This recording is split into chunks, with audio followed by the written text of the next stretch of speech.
Belarus today presents an image of control and firmness on the surface, an exterior that Alexander Lukashenko has carefully maintained for decades. From official buildings to military parades, from controlled media visuals to disciplined security forces, the outside appearance of the Belarusian state is designed to project stability and strength. The capital city Minsk looks orderly, institutions appear functional, and the leadership communicates confidence. Yet this exterior is increasingly a shell rather than a reflection of reality.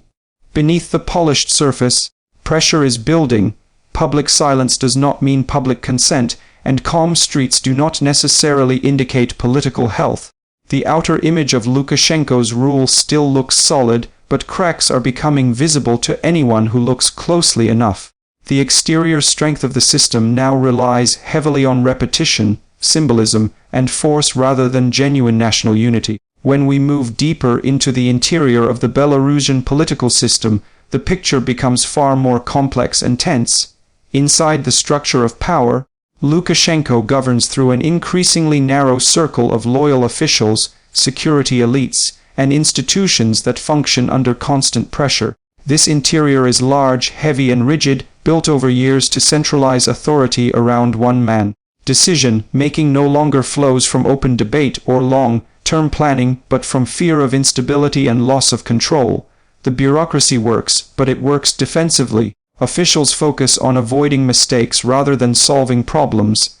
Political trust inside the system is fragile, and loyalty is often enforced rather than earned. The interior of the regime is marked by exhaustion, where every crisis drains more energy and every response requires greater effort than before. This internal structure also reveals a growing disconnect between the leadership and society. Younger generations inside Belarus see fewer opportunities, less mobility, and no meaningful political voice. The interior atmosphere is one of quiet frustration, where people adapt outwardly but withdraw inwardly. Lukashenko's long rule has created a system that resists change at all costs, but this resistance has come with a price. Innovation is limited, open discussion is absent, and the political system lacks renewal. The interior of power feels outdated, built for a different era, and increasingly incompatible with the realities of modern Belarus. What once felt permanent now feels heavy and vulnerable. Looking at performance, Lukashenko's leadership is no longer defined by effectiveness, but by endurance. In earlier years, his rule delivered predictability and a degree of economic stability. Today, performance is measured by survival rather than progress. Belarus faces economic constraints, international isolation, and a shrinking ability to maneuver independently. Sanctions, reduced foreign investment, and limited access to global markets have weakened economic performance. The government reacts to problems rather than anticipating them. Policy decisions are often short-term fixes designed to maintain control rather than address structural weaknesses. In terms of governance performance, the system is running, but it is running on reserve power. Politically, performance has also declined. Elections no longer serve as mechanisms for legitimacy, and public participation has been replaced by control. The state still functions, but its ability to inspire confidence is fading. Lukashenko remains in office, yet the authority of his leadership depends increasingly on enforcement rather than acceptance. Performance is no longer about delivering results for the population, but about preventing collapse.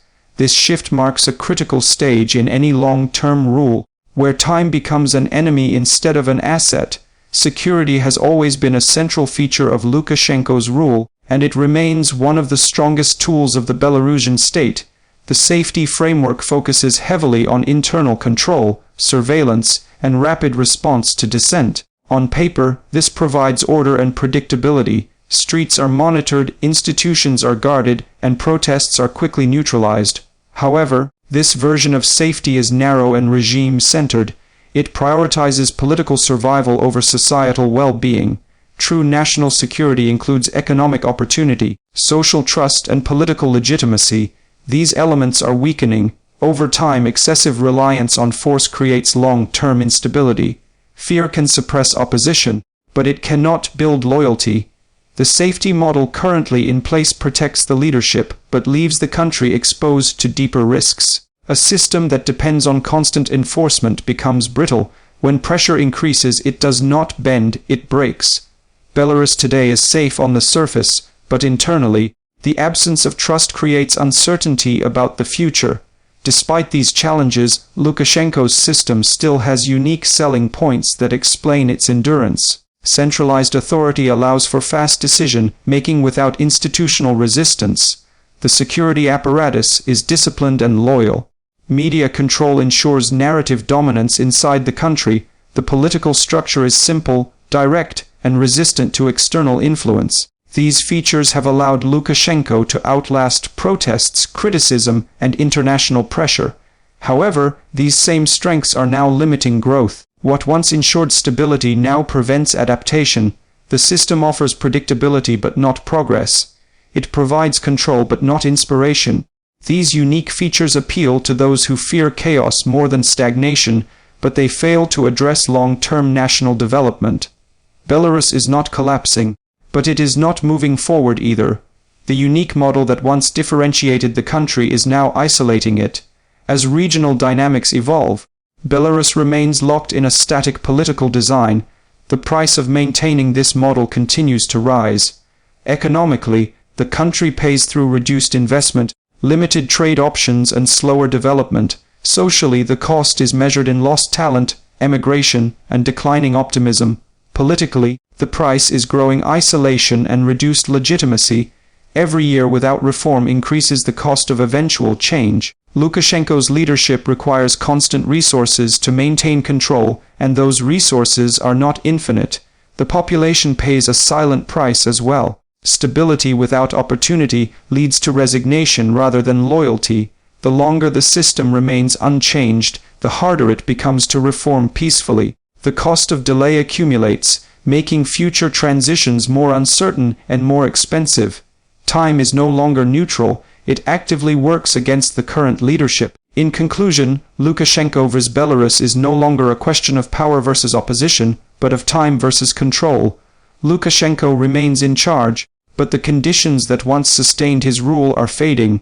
The exterior still looks firm, the interior still functions, and the system still holds. But the direction is clear.